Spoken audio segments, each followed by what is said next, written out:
Hello, sir. Good evening, as Good e we good say in Jamaica. good evening to you as well. Yeah, yeah, see, there you go. Teaching you the lingo, so when you go Jamaica, you fit in just fine. Well, do you know something? They're actually going to put the term Wagwan into the Oxford Dictionary. Oh God, How do you gonna be feel an about that? excuse. It's gonna be an excuse for a lot of wrong-uns to say that word Well, wrongly. may I start the stream by saying Wagwan, Davian? Wagwan, sir. Well, you're from East London, so you know how to say it, so that's Yeah, fine. yeah. Wagwan Weatherwin. There you go. Look at me, I'm What so is cool. what is going on indeed, Duke? What is quaning in the ends? If you just do me a favor, please, Davian, if you could just frame your head, because we're staring at the wall. Just that's it. Mm, mm, mm. Yes, that's a lot better. Much Thank you, better. thank you, thank you. We were just staring at the wall, and some of the ladies have told me apparently there's a rumor going around that you're quite an attractive guy. So it'd be wrong to just have the wall. Really? Yeah, yeah. I ain't heard that one. Well, Well, hey. I mean, maybe it's not true. Maybe it's not true, but it's what I've heard. Well, thank y'all, whoever said that. Probably is my mama. it, No, might, she's it biased. might have been. It might have been actually. Yeah, she's biased and she's gonna say I'm good looking. Yeah, she's got to stop sending me messages saying that I just need to be off the stream and just be like you, just by yourself on the stream and nobody else. A mother's love, unconditional. So episode 6 of What If was the episode I know you've been waiting for, which was the episode where Killmonger saves the life of Tony Stark in Afghanistan, which is where the MCU kind of really started with Iron Man 1. Um, I've got mixed feelings about this episode, but you go first. What did you think? Yeah, I think it's a very deep episode in terms of the message what they're trying to portray based on Killmonger's perspective Mm-hmm. of what he's seen and witnessed in his lifetime. Mm-hmm. But I mean, obviously, we'll get more into that as we talk more because just looking at how the episode unfolded, even more so than ever, it actually reiterates what I perceived as his perspective of first world authority and behavior and how they frown upon smaller countries who they think isn't in their league, when in reality there's a lot of countries that's far more developed, has far more sophisticated and intellectual people than those in these supposed first world countries. But because they're not from that first world countries, then a lot of things get downplayed. Even qualifications, you'll have, like, just sidetracking a bit, but I remember when I was going primary school in Jamaica, a lot of things that I learned in primary school when I came to the UK, I didn't finish primary school. I went straight into secondary or high school, as some people may say. And the things that they were teaching us in secondary school when I was in year 8 were things that I learned in the 4th grade in primary school in Jamaica. Yeah. And I just thought I was astounded by that. But the funny thing is, don't care how qualified you are in those countries, those qualifications are nil and void if you don't have an Connections. accredited qualification based on a first world country's criteria. Yeah. So if you And don't have a I'd say Oxford or connections a as well. If you're not friends with people in high places, your family's not, it's very hard for you to climb up that ladder as well. yeah, very much so indeed. So we're getting way off topic, but I do think it's kind of connected. So I saw a talk by a Carla 3 years ago, just in the Yeah, youth club around the corner. And he was talking about schools like in India, Jamaica, parts of Africa like Ghana, Nigeria. He was saying that in those schools. You okay? Anyway, Davey's just gone off screen for some reason. Yeah, so in those schools, essentially, it is seen as a good thing by your peers if you're a pupil to be smart and intelligent. But it's very much a UK issue for you to be seen as the class clown. It's very much something within the UK where it's cool for you to be kind of like anti-intellectual almost. It's seen as cool in the UK, but in countries like India, Jamaica, Ghana, Nigeria, actually it's frowned upon by your peers for you to be the class clown, and actually you get props for being the smart one in class. So yeah, I think it does kind of connect, because I think the point about Wakanda is that, like with Shuri being so high up the food chain because she's so smart in Wakanda, you know, it kind of shows that, you know, Wakanda is an example of somewhere that potentially rewards meritocracy, even though the way they elect kings and queens, bit to be desired. But on the whole, I like to think it's a place that awards meritocracy. Yeah, well, I think what they have, if you look at it in, you know, from what we've seen in the Black Panther movie so far, and just based on, you know, all the incidents of what we've seen of how things are in Wakanda, it's like they basically try to keep a good balance of technology, but also old school Yeah, traditions. yeah, So they have a fair, good balance. Whereas yeah, you look at first world society, they tend to not do that. They tend to just basically just leave the past as in the past and just focus on, well, you know, this is technology, so this is it now. Whereas, you know, as much as they're so technologically advanced in Wakanda, they still do certain things like, you know, like you said, how they go about electing a king. You know, you have to, once you've been elected, you also have to do that spirit walk, which again, that's basically paying homage to your ancestry. So, you know, it basically strips away all that power that you have, and you basically go back to being one with nature, with your ancestral roots, yeah, make that connection, and then they basically feel like the more you have that kind of connection, you build, you know, you have a strong connection between the old and the new. It makes you far more vast and powerful. yeah, And that's why you see them how they are in terms of with their technology. But again, it goes back to like what we're saying.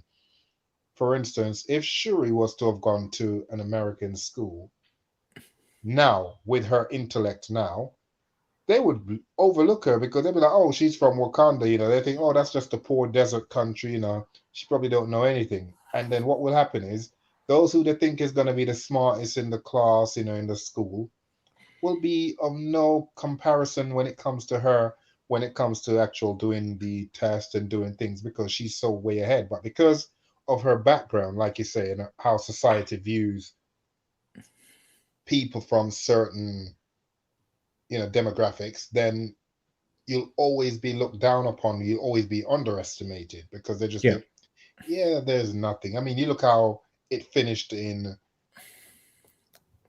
was it in Black Panther? Yes, when he was speaking at the end, at the, like the, you know, the United Nations, and you And know, they say, literally "Oh, they're looking, yeah, what's your little country got to teach us?" And he's like, "But just the there's a sheer lesson as well. arrogance of that. It's always better to move in the shadows. There's a lesson in there as well." Yeah. So, you know, I mean, it just goes to show. So, again, I think that's why, you know, like you say, I also have mixed views on this episode.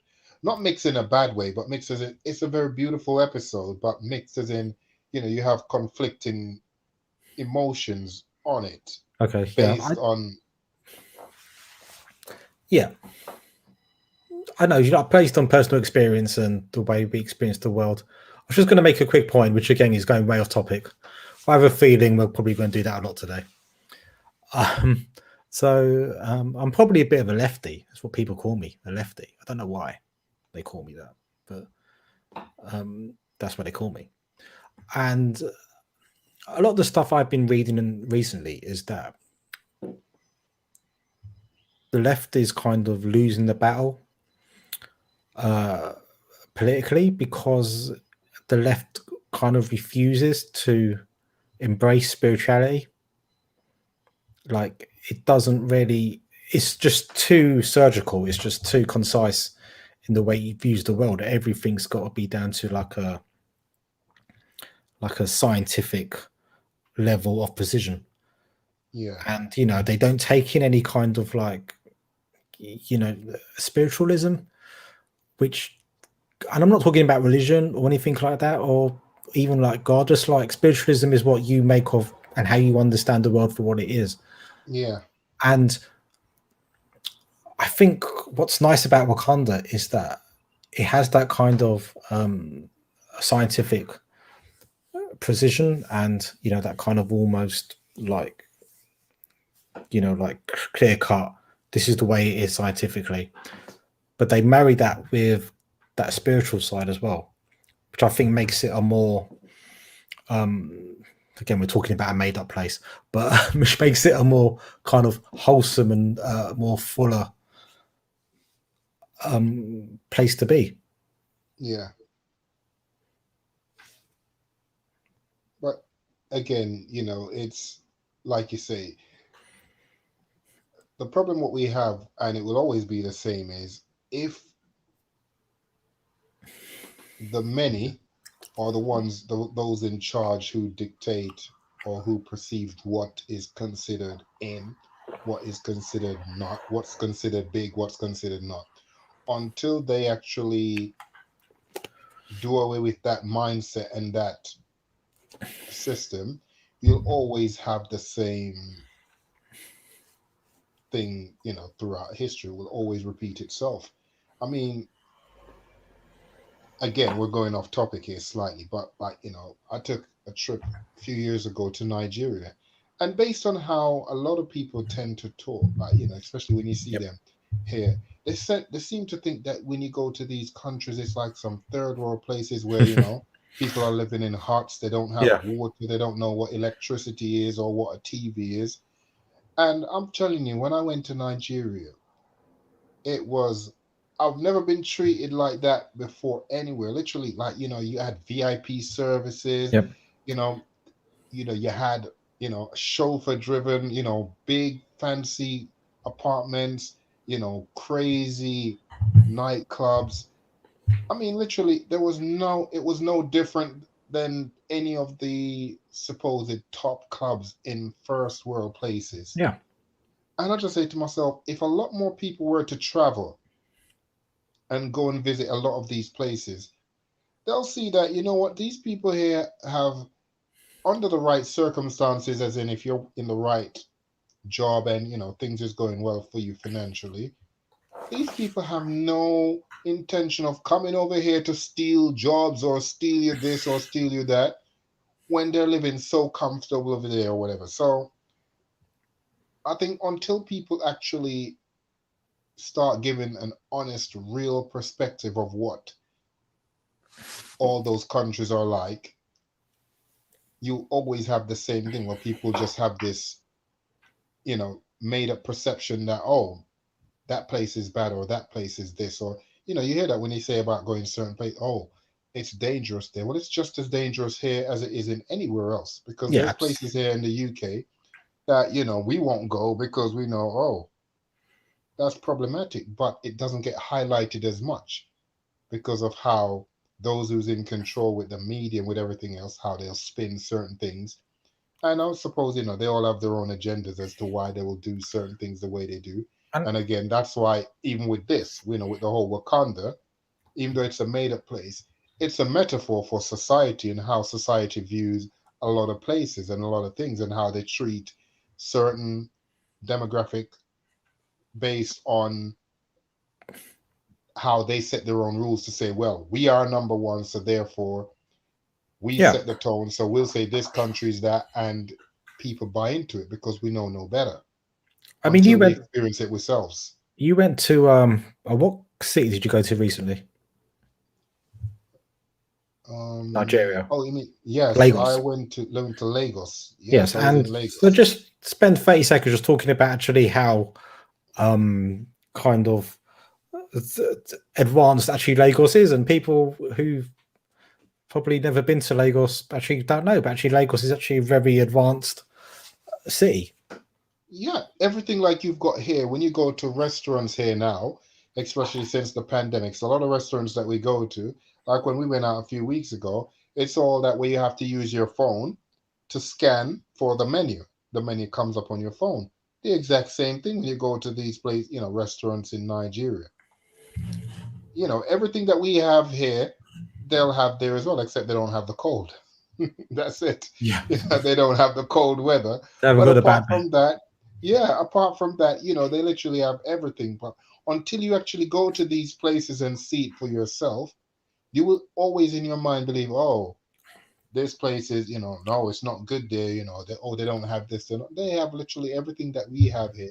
You get it Two over great there as well. examples are Iran and Afghanistan. Prior to Western involvement in those countries, both of those countries, more Iran than Afghanistan, but Afghanistan in the cities was definitely the case. Two Yeah. very advanced kind of progressive countries, which have been stifled purely by Western intervention. So what Wakanda is, it's an example of, if that Western intervention had never happened, what it would look like. And it's just like this amazing place. And like real life examples, say like Iran and Afghanistan, are real life examples of what happens when the West does get involved, try to decide who their leaders are, and it just ends up ruining those countries. So that's why Wakanda is important, because it's an example of what could have been had the West just not poked their noses into all these places.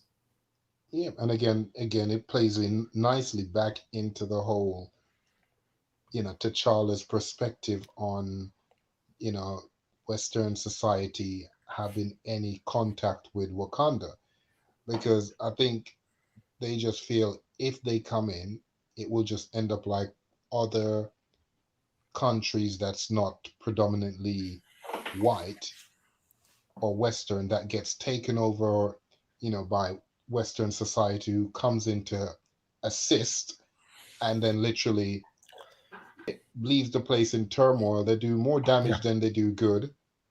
And those places often never really recovers. No, they like if Iran and Afghanistan's probably. I mean, have to talk to people from there, but I'm sure they're still wondering how did we get here from the 70s? We were proper progressive back in the 70s. How did we get here? But let's get back to the episode. We spent But I mean, 18 that's the minutes. thing. It's beautiful the fact that an episode of a sci-fi program can actually make you A have an actual cartoon. deep, yeah, can make you actually have a deep conversation. Yeah, which is why Sorry about when people like politics. Scorsese, when people like Scorsese say it's not that deep. I love all the Scorsese movies, by the way. I'm not a Scorsese hater. But just dude, just watch the movies, watch the series. Granted, phase one did follow a very formulaic route because they had to establish a base, a foundation. But after that, it explores all kinds of topics and subjects from around the world. Yeah, but I'm not being funny, Manny. But remember, if you're a competitor, you're not going to give your competitor who you're competing against props to say, oh, yes, they're very, very good or whatever. I mean, it would be the noble thing to do, but from a business perspective, I'm not going to fault Scorsese for saying what he wants to say. As fans, as we are of films in general, then we are unbiased in the sense that we know that what he's saying is nonsense. But at the end of the day, we can speak that way because it's not going to affect us financially. Whereas for him, it's beneficial for him to speak negative on See, certain I don't think genres. it would affect him financially because I don't think the genre of movie he makes kind of cuts into the type of like it's two different audiences, and the Scorsese audience is still always going to watch Scorsese movies. I don't Yeah, but think. yeah, true. But at the same time, Manny, if you really look at it now, literally everyone, that's everyone, is now seeing how big these, these Marvel comic book franchise have become, and everyone wants to get on it. I mean, one of the latest I heard is Denzel, which I think is going to be absolutely amazing. He's actually interested in getting into, one of the comic book films.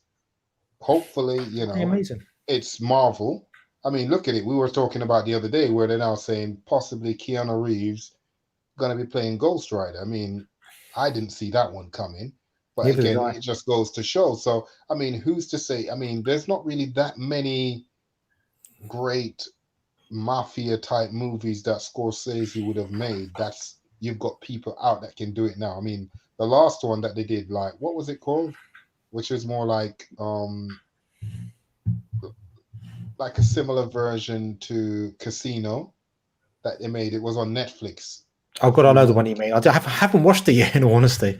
Well, it Got wasn't great. And again, it's because these are older actors now. They're not in their prime in terms of acting. So you're not going to get the same level of performance as you did from them many years ago. Whereas you don't have any new up and coming actors that's saying, "Oh, I want me to jump into a Scorsese, yeah. There's Italian, monster film," because it was the it's Irishman. moved That was the on. movie. Yeah, The Irishman, that's it. Because it's not the same anymore. Whereas you've got everyone now that wants to jump in on these Yeah, I know what you mean. I Marvel, know what you these mean. comic book movies. So it is affecting his money, not his personal bank account, but in terms of his legacy to him. So Because let's face it, these guys like to be, yeah. so Kay says here the MCU brings masses to the cinema. Scorsese should be happy that people still want to go to the cinema. But that's the thing, Kay. He's not going to be happy for the simple fact that if he was to make him, let's face it, if The Irishman had actually come out in the cinemas, it wouldn't have drawn a big crowd. You would have got people gone there, but it wouldn't have been the crowd that you'll get for a Marvel movie. I mean, you look at it. Shang-Chi is what, number one at the box office for the second weekend in a row, the same. Mm-hmm. So again, it just goes to show that this is what's the in thing is right now. This is the in thing in right now. It's hot and it's working.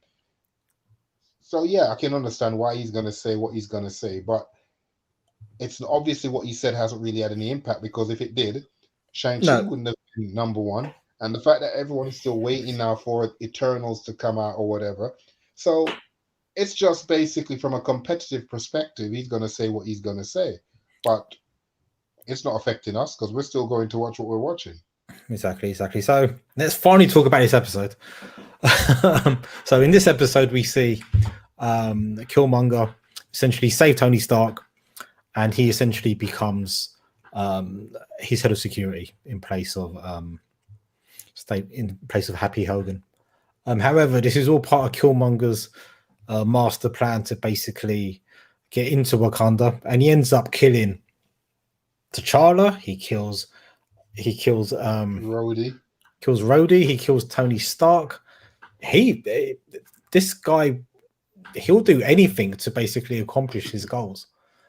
And the way he does it as well is kind of like you have to ask the question: is actually Eric Killmonger the smartest and the This most villain, yeah. devious villain in the MCU? Because I think Claw says it himself. He's playing 4D chess. He's not a step ahead of everybody. He's like 3 or 4 steps ahead of everybody. So quick comment here. Long as the movie has the right formula, people go to cinema. Yeah, the DCU still haven't found it 100%. Be about Killmonger. 100% correct on that. But again, the only flaw that I saw was Ulysses Claw that actually was so naive that he actually thought that he was going to actually survive that. And then also, calling a black man boy. As soon as he said that, I thought, oh, he shouldn't have said that. Well, his number was up anyway, but I think that just made it happen quicker. Yeah. he just made him say, you know, rather than keep him around for another day or two, you know, I'll just, you know, do what I need to do with him right now. Because he was going to kill him anyway, because he was his way in. You know, he was part of, you know, he was one of the pieces, you Yeah, know, he was one of the pieces as well on the chessboard. But, you know, he obviously thought that he wasn't. You know, he thought, yep, we're in, we did this, we did that, or whatever. If he can kill his cousin without no hesitation to further his goal, what makes you think he won't kill you? yeah. Knowing full well you are a basically you're hired help, You're a pawn. You're a and pawn. You're for a the pawn right, for yeah, and for the, Killmonger. well, not just that, but for the right money, you're gonna talk. The same way you betrayed the Wakandans and you did whatever you did, you'll do the same to him. So why would you not talk if someone offered you enough money to say what really happened for you to snitch on him? So of course he's gonna kill her because you're a liability.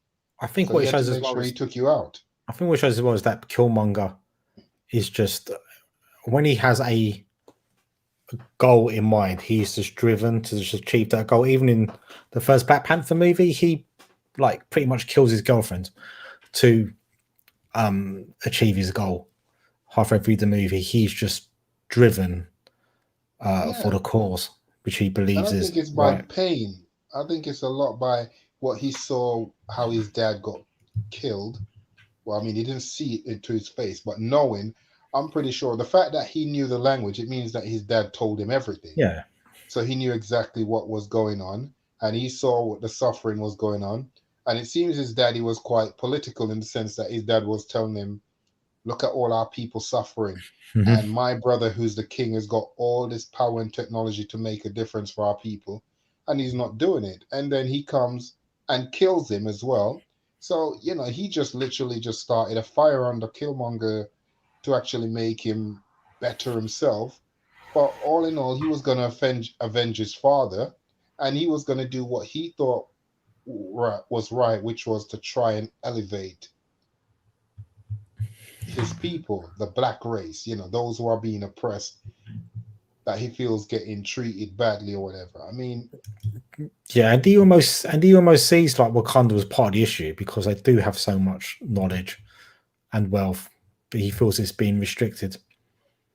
But yeah, then we and just you had know, this conversation earlier on where we talked about, well, look what happens when Westerners intervene in foreign countries. Look what happens. So you can see from both angles. Like you can see why they kind of held back because they probably didn't want that stress of kind of like European countries and American countries getting involved. But you see the other side argument as well. Well, you can help, and you're probably a lot more powerful than these other countries, so you probably could hold your ground in any kind of dispute.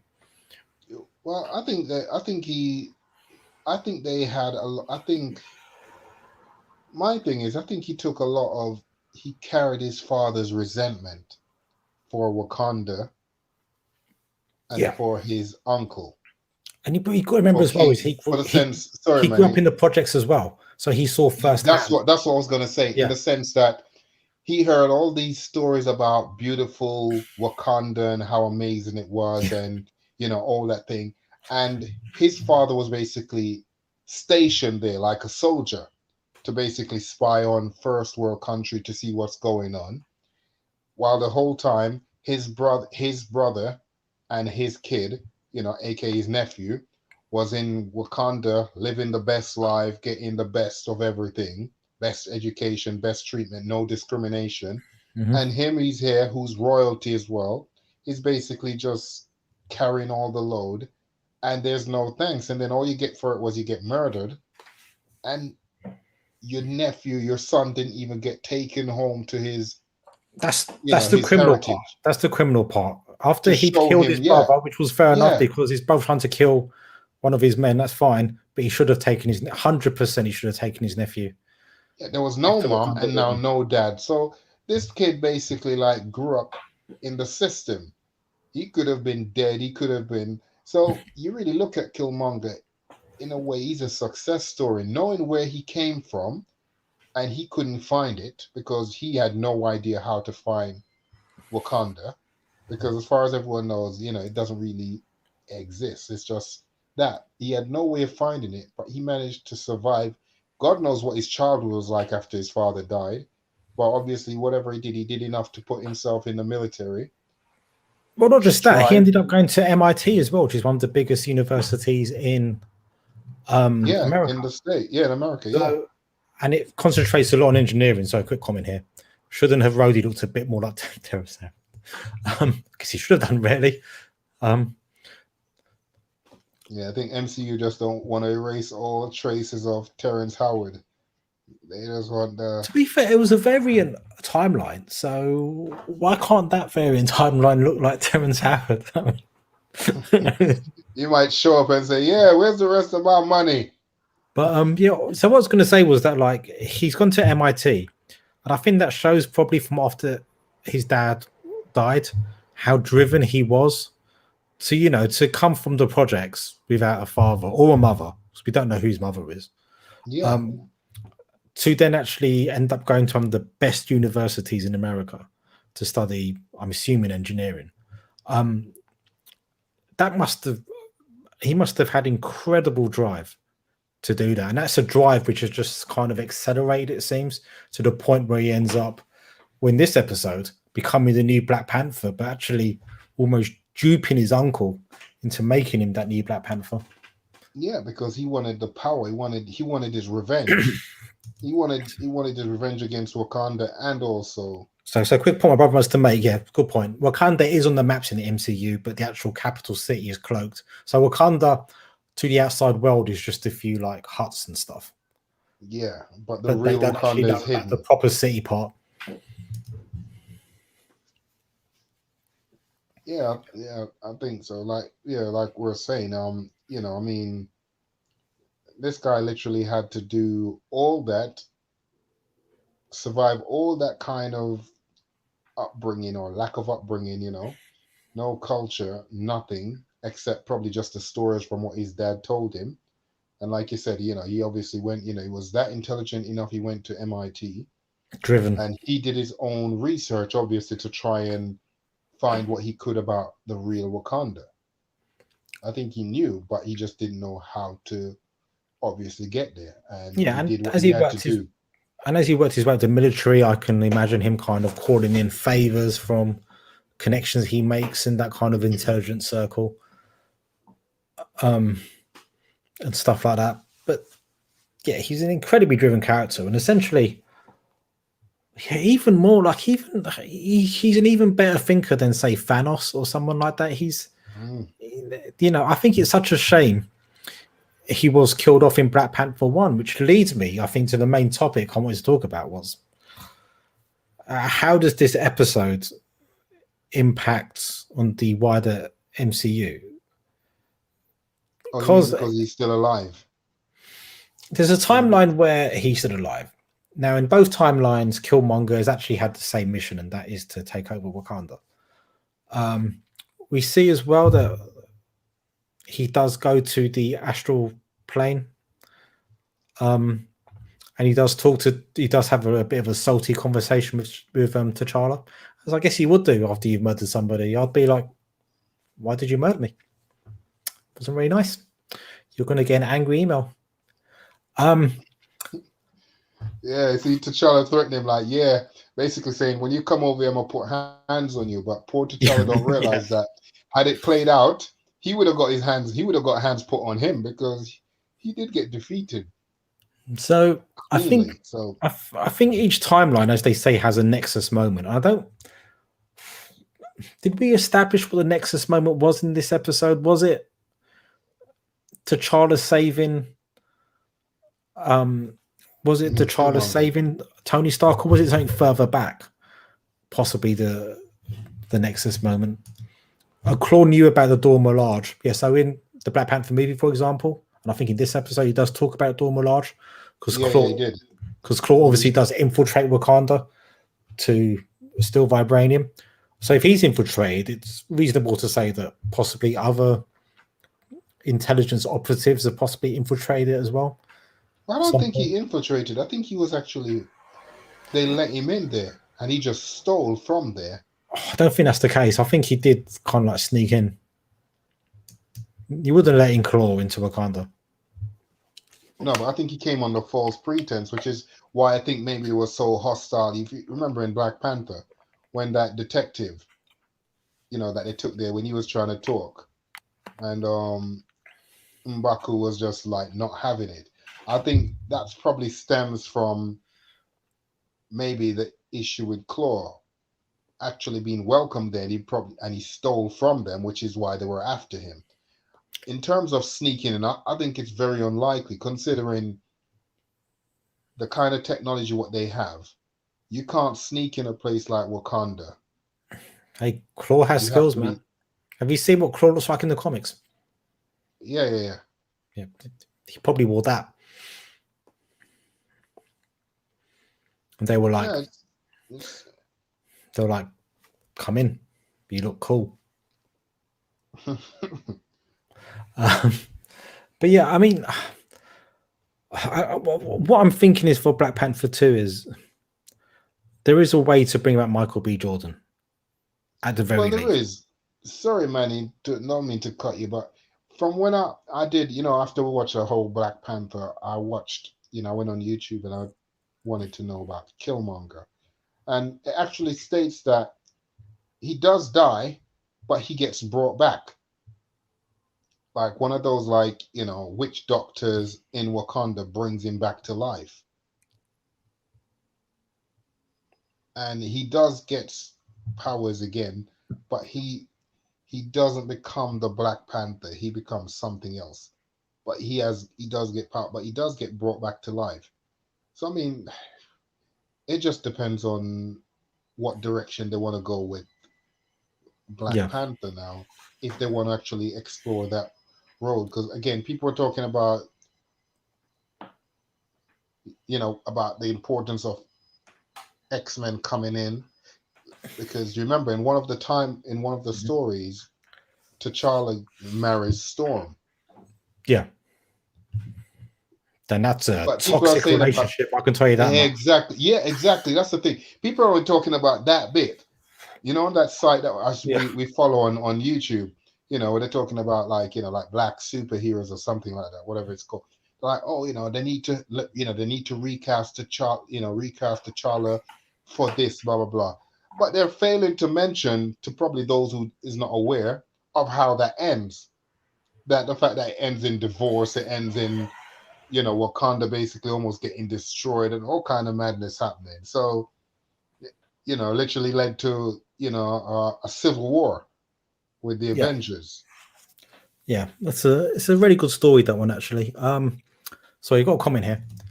Why do you want to bring him back? Why do I want to bring back Michael B. Jordan? I think there's a number of reasons. I think with Chadwick passing, I think the movie needs a big personality. And I Yeah, think Michael B. Jordan is that big person. I mean, and a familiar big personality. I think that's key. I've really appreciated his acting skills since I first saw him in The Wire, like aged, I don't know, it's been 12 Yeah, years he old, was a kid. Yeah, he was a kid. playing Wallace, and he was an outstanding actor, even in The Wire when he was just a little kid, and just a big personality. And I think because he was quite good friends with Chadwick, I think it's kind of like a nice like continuity. But the real reason I want to bring back Michael B. Jordan is I just think Killmonger's been killed off way too early. This is There's a lot more such to a explore. yeah. There's so much more to explore, and it does seem like I don't want Killmonger to become the Black Panther. In all honesty, I just think that'd be too messy.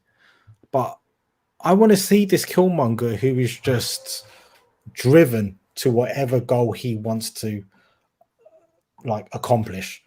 And if you could pluck another Killmonger out of another universe and pull it into our universe, where he's just as driven. Imagine this would have been a good what if. What if Killmonger had tried to get the Infinity Stones? Because I bet he would have done it. He would have found some Yeah. way to get those stones. And I bet he would have won, even though Thanos won, but then he lost. I think he would have won and then won again. Because he is just that driven. Yeah, and he's about that life. I mean, look how when he was going against the robot, when Tony Stark thought he had him, and he's there going against it with bare hands until he start using the spear. Yeah. This dude is about that life. He's not no joke. He didn't flinch or back down for 1 second.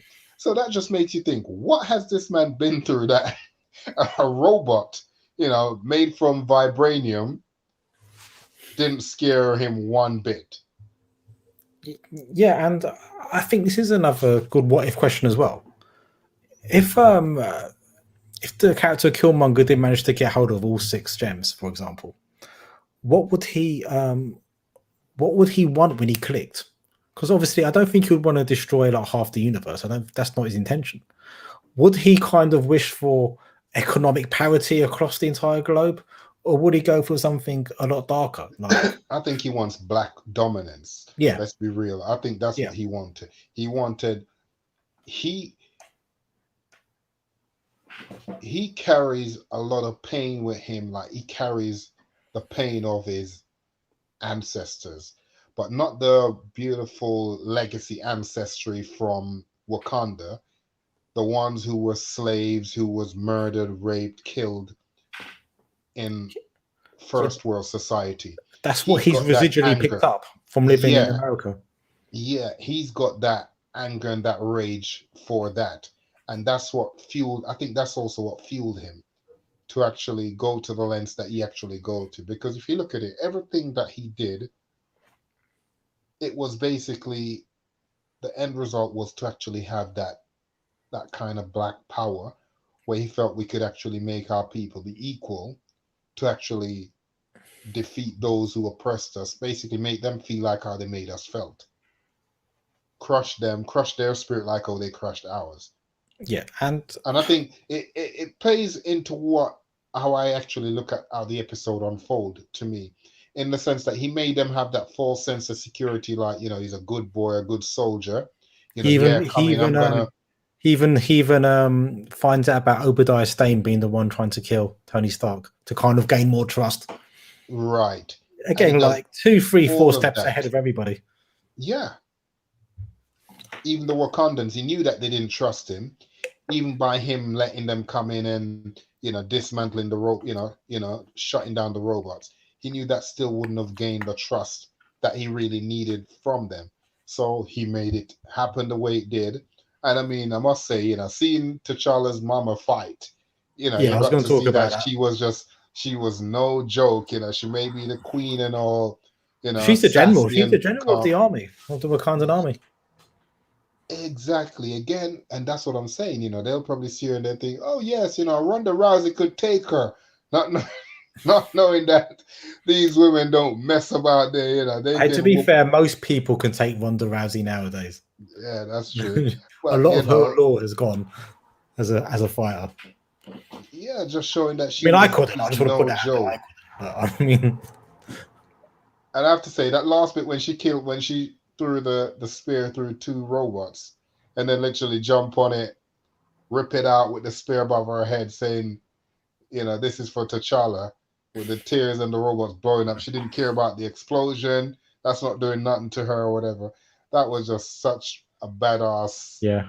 Well, like, climax to that actual, whole segment right there. But again, that was all part of, Killmonger's plot, his plan to exactly. actually In reality, gain your their nephew over trust. there killed your son. It wasn't actually. Killmonger's so savvy. He started the war between 2 like superpower nations. This is how. Like, this is the lengths Killmonger is willing to go to achieve what he wants. But yeah, let's touch on that. I mean, I think had that war been played out, in the end, before Shuri came and really, revealed that he was actually the one who killed T'Challa and Tony Stark. Mm-hmm. If that war was still really unfolding, America would have lost. Yeah, Wakanda would have won, and They would hands have down. won easily, because think about it. There's no Tony Stark with his mind to make any kind of weapons that they would actually be able to compete with Wakandan technology. So they would have got wiped out. I mean, it's a shame that didn't get played out to see what would have happened, because again, even with everything that's happened, America still had that smug, the American army still had that smug attitude, as if, yeah, we're going to crush them. When in reality, you're losing. You would lose that fight easily. And do you know something? That was my one issue with this episode. I really enjoyed it up until the last 5 minutes, when I just felt it was really rushed. I just felt as though, okay, so that's happening. That's the thing. We're going to have Pepper and Shuri teaming up, but then it's never explored like how that transpires. Because maybe Killmonger, so smart, even manages to take care of Pepper and Shuri, which Yeah, I think if he wanted to, he would have killed her if he thought she was a threat. Maybe he just didn't care about her because he's like, you're not even on my radar. My enemies, my targets are my targets, and he's a soldier. So when which you've got a target, you're going to focus on your target. Which brings me to my next point, though. Actually, we've seen the zombie episode just happen, which ends kind of like a little abruptly, where we don't really find out whether they achieve their goal.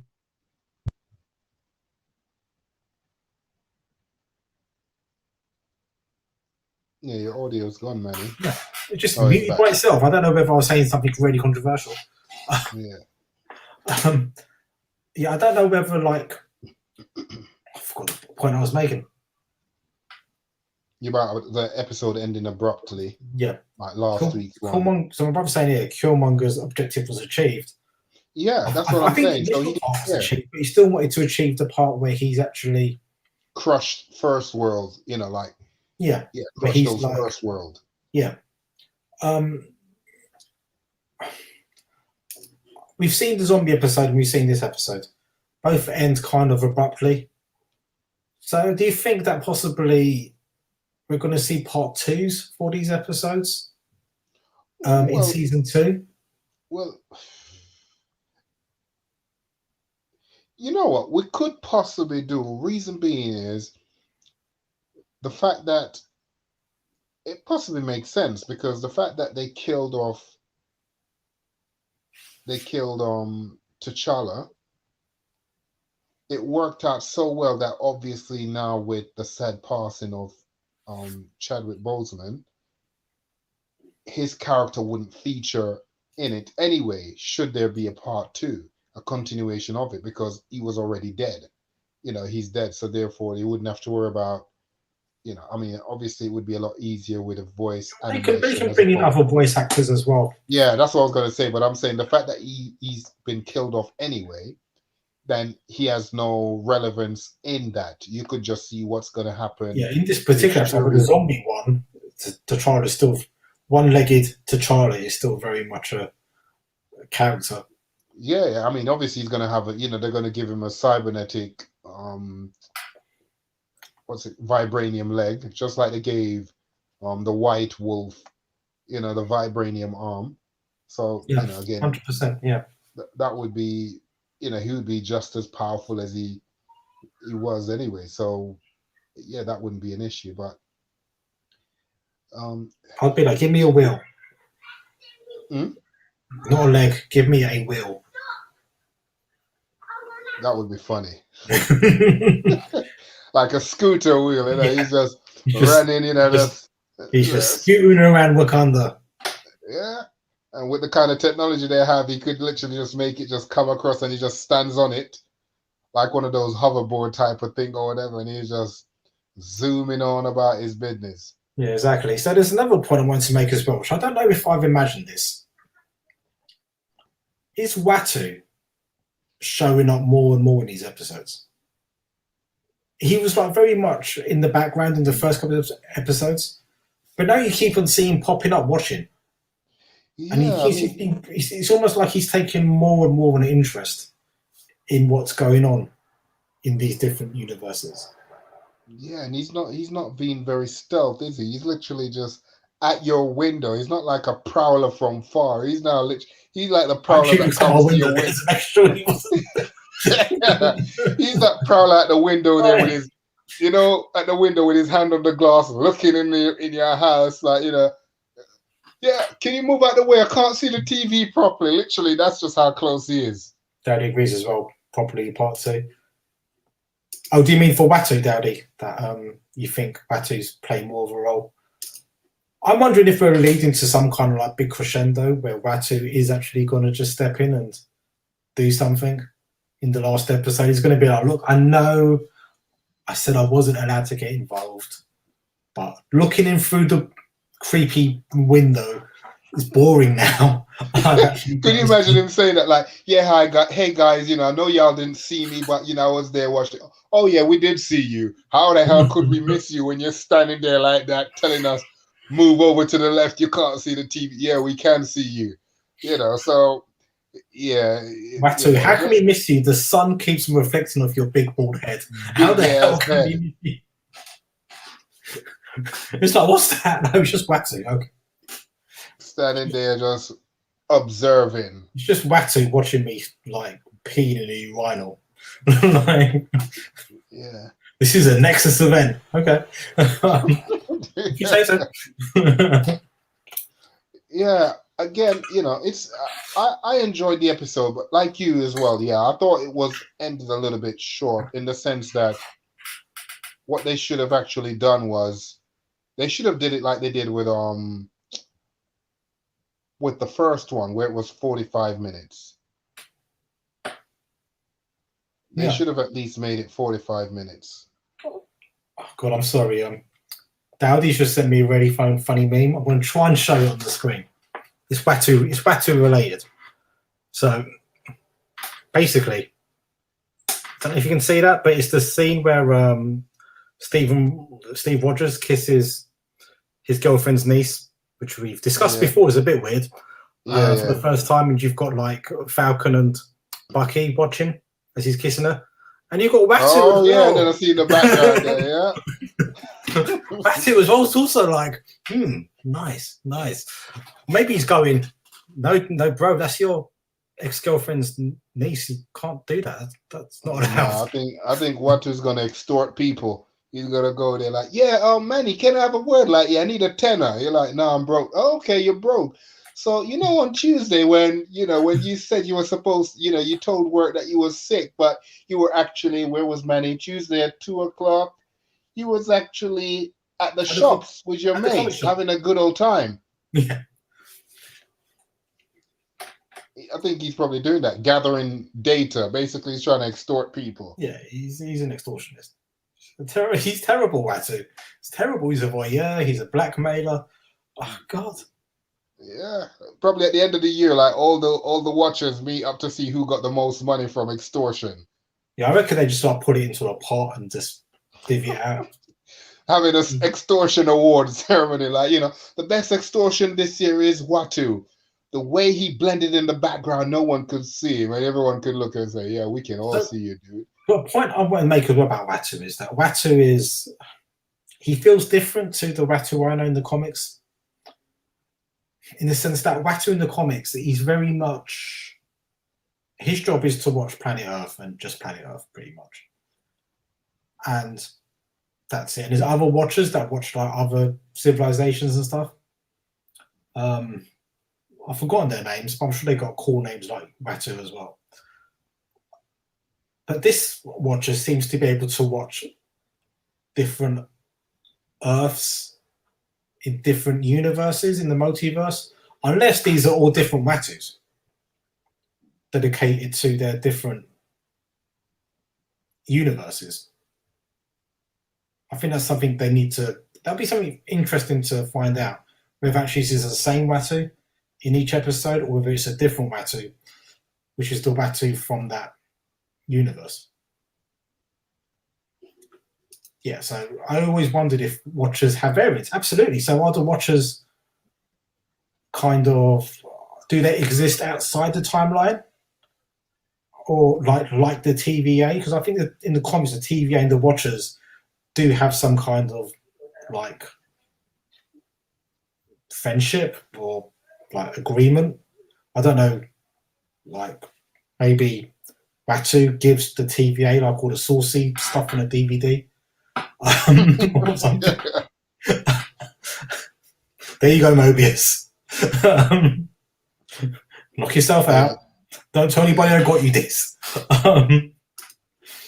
But yeah, so I think that would be interesting to find out. I hope it's something that's explored. Like, yeah, because if this Watu does exist outside the timelines and he's actually watching lots of different Earths, then he's kind of Yeah, that means he exists out. He's like a TVA. He exists outside of time, or is this actually all different matters? Or maybe to him, it's literally just like watching a monitor. He can see multiple things, multiple universes, God, it's like as if that. it's the same. Yeah, he's It's like, just watching one thing. it's like that movie Sliver. Yeah. Just a big old perv. Plus, remember, their mind is not like a human brain. Their mind and their brain works, different to how ours would work. So therefore, he could probably be doing multiple things at the same time, where it has no bearing where he is. Yeah, yeah, absolutely, absolutely. So I think it was a decent episode. Again, it's a 7 out of 10 for me because of No, the way I can't give it no damn 7 out of 10. How can you give that 7 out of it was a 10? 9 out of 10 up until the last 5 minutes, and it just left me a little deflated. I felt as though it was very rushed towards Well, the. don't blame the episode, blame Disney. So give the episode the right score and say, Disney, you don't need to They do made better. the Give it episode. longer. Yeah, true, but still. Or at least give it an 8.5. I'm You ain't giving it a giving out 7. no halves. How you gonna go from a 9 to a 7? You're Giving it a that much of 7. a critic that you drop it 2 points. Because I've got to rate it how I felt when I walked away, and I felt a bit deflated afterwards. I was a bit like, oh, it just ended like that. Okay, well, don't know what See, happens. Scorsese's gonna love you today. Now he's gonna tweet. See, those Marvel movies have people feeling deflated. Well, hopefully he'll give me a role in his next movie or something. But no, but do you know something? If this episode ends up having a part 2, then I'll up the score. But we'll have to wait till next year, 2022. Yeah, we can revise it. I've written all our scores down. It's fine. It's fine. I'm keeping records. What's your score? All right. I give it a 9. What's the comments? I would have given it a 9.5, but I give it a 9 based on how they ended it. That it could have been a longer episode. Yeah. So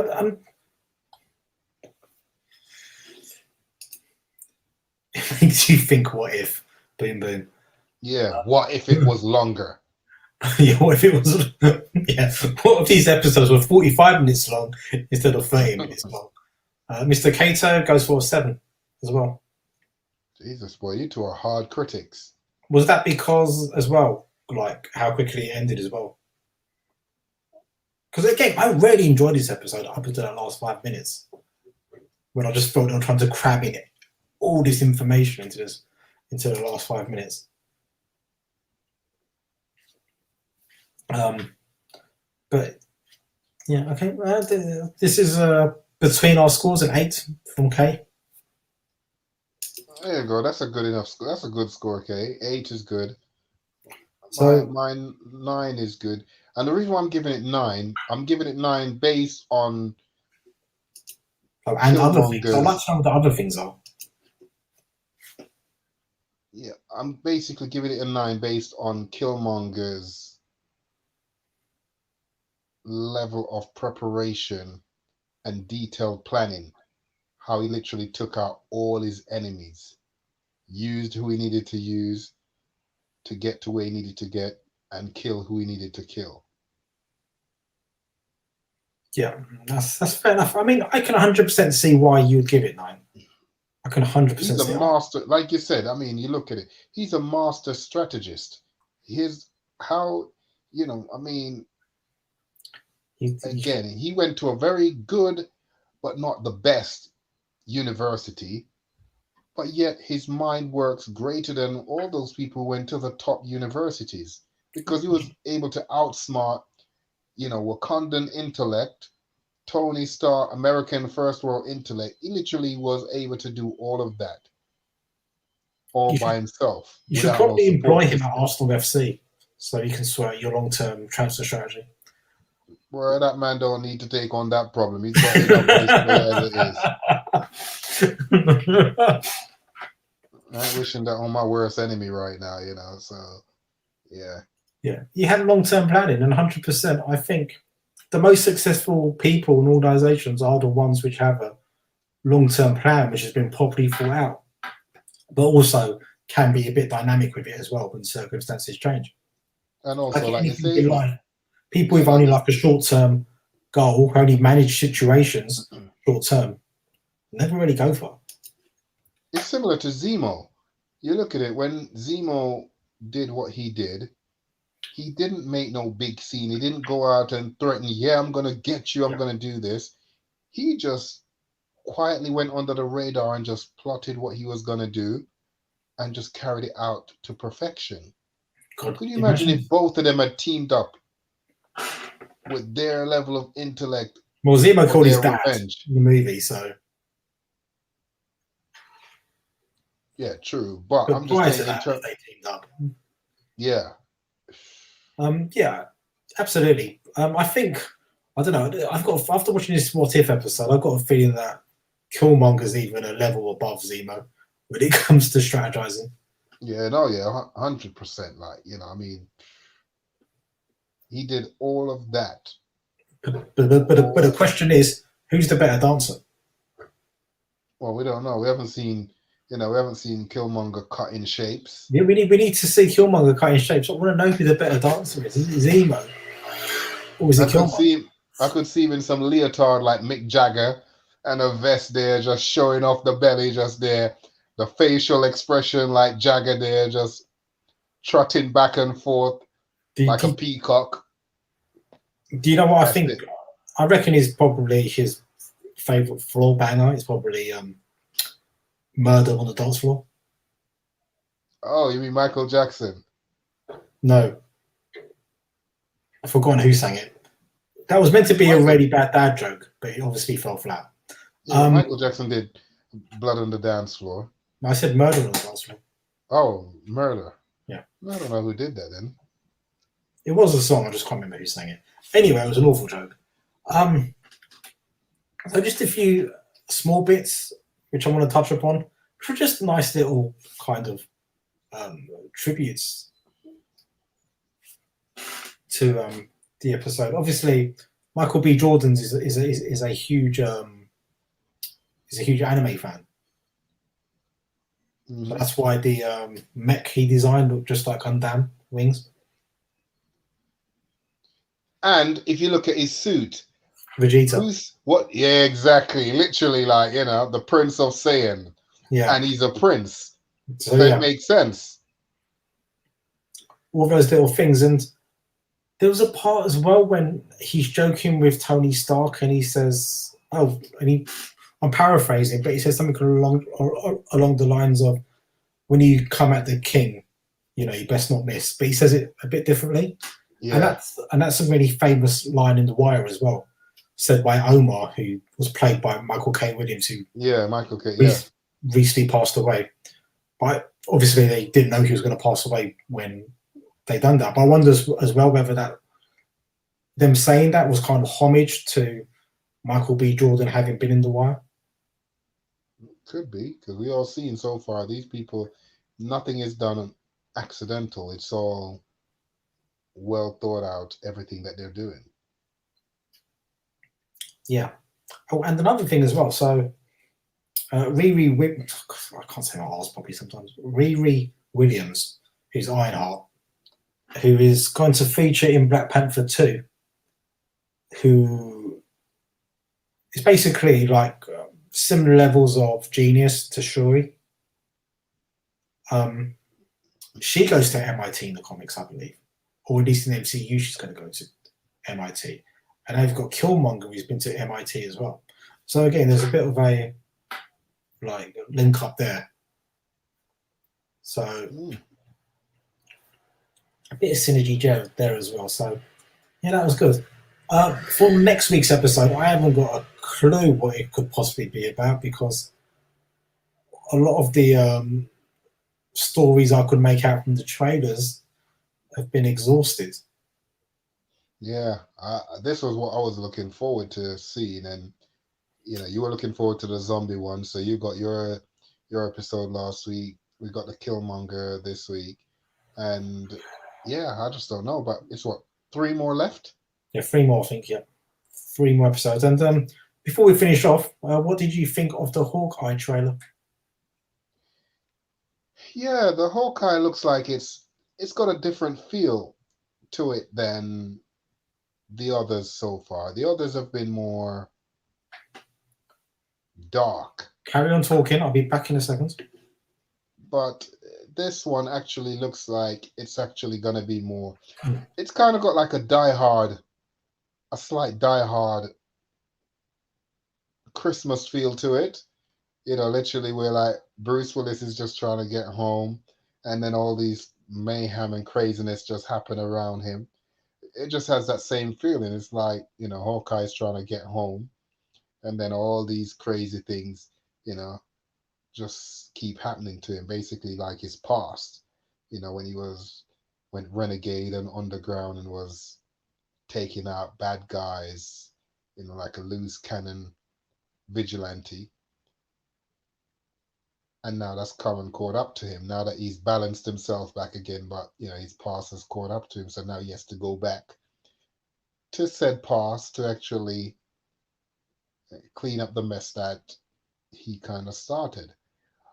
But you see dancing and you see things like that in there, so it just makes you think it's not going to be as dark and gritty as WandaVision, as Loki, and also as Falcon and the Winter Soldier. So it's going to be interesting. But yeah, so that's about it, really. Oh, looks like the Duke is back. I've still got to read this. This is a present which was given to me by Mr. Cato for my birthday last year. But I believe some of the stories can be based from this comic book here, this graphic novel. So I shall be reading this prior to Hawkeye starting. I'll be sat at home like this. Ooh.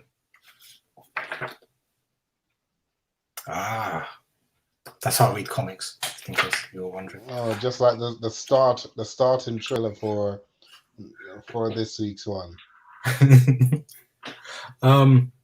Return of Dark Doctor Strange. Yes, because apparently there is a bit of the trailer where Dark Doctor Strange meets up with Captain Carter. So maybe we are going to see actually the different universes kind of converging on each another. He's not even really dark anymore, because he was, at the end of it, he was whimpering Doctor Strange. Dude was trying to whimper, and he's trying to correct everything or whatever, and just sad Doctor Strange. And yeah, Kate Bishop, the new Hawkeye. So yeah, that'd be interesting. Yeah, I'm looking forward to seeing that. But yeah, I'm looking for, as you were saying, whilst I was off screen, looking through my graphic novel collection. I like the feel of it. I think the trailer makes it come across quite kind of festive. Yeah, like a Die Hard. That's what came to mind. Die Hard. But like Die Hard, I think it's going to get very dark very soon. Like as you go into it. Because I think a lot of it's going to be based around Hawkeye's life catching up on him, like him being the Ronin and taking out. That's what I said. Yeah, the renegade vigilante, the hooded vigilante. Yeah, this is a good theory. So what if that Dark Doctor Strange, which we saw in the What If episode, is actually the same Doctor Strange in No Way Home?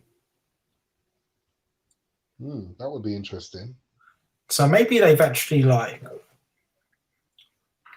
done all these. Maybe they're doing What If now, just before Spider-Man No Way Home. Maybe that's why they delayed the trailer as well, because they wanted to kind of sync it up a bit with the What If trailer, with the What If episode about Doctor Strange, to kind of just so the Dark Doctor Strange is in people's minds, at the back of people's minds when they go into the cinema to watch No Way Home. But what would be his motivation for him being that? I mean, in the What If, it's because he's trying to save his girlfriend. So what would be his motivation in this one? Because Don't know. Again, I don't even know what his motivation is helping Peter Parker in initially. It's something very strange, and we touched upon it already. Something very strange going on with Doctor Strange. Something very strange going on with Wong as well. It's all very strange. It's all very strange. I think it's time to say goodbye. Unless you've got any really desperate points you want to make about stuff.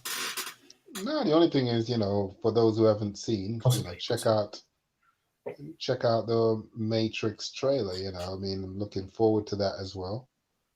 We definitely will be doing something on that when that comes out, and yeah, pretty soon for all the Vaya gang, more reaction music videos will be coming up. I haven't done it because my tablet has just been a mess, but tomorrow the Duke and I will be doing some shopping, so that shall be rectified very soon. Yeah, I told you I'm not going underwear shopping with you. Men don't do that together. It's 2021, Manny. Open mind. I don't care. It's not happening. Open mind. It's not happening. Few leather, lace, nothing wrong with that. Cool. So yeah, if you might see us walking around Westport tomorrow. At some point. Not in underwear, just walking. Well, you never know. You never know. It's 2021. So. And it's the weekend. Why not? Anything goes, and the weather might be quite nice. So sure, get my tan on. I think you two should watch and review the Kengan Ashura series. I'm not aware of this series. You, Davian? Is this like the high school one? I seen something pop up on my Facebook the other day about a new series that they were talking about. They're saying like violent, like literally dudes with baseball bat. It sounded interesting. I think I screenshot it because I wanted to Netflix to watch. Yeah, to see. Oh, I'll check it out. Yeah, we'll check it out. What's the name of it again? Kengan Ashura. Okay. I'll have a look. MMA anime at its best. Well, I know you love MMA and I know you love anime, so it's, there you go. Sounds like a match made in heaven for you. Before I go, just totally off topic, you really have to watch the latest episode of Dark Side of the Ring. Oh, they started them back up again. Yeah, the most recent episode is the Plane Ride from Hell. Is that the one where they were fighting on the plane? Yeah, wrestling on the plane. Vince and it was perfect and Brock Lesnar. Oh yeah. Well, all I'm going to say is Ric Flair. He's a bad man. He's a bad man. He's not a nice guy. If you got the link, send it to me, Manny. Yeah, I'll send it to you. Maybe we can even have a little chat about it. Cool. But anyway, let me just find the right bit I need to take us home. Cool. Say goodbye to the people. Goodbye, people.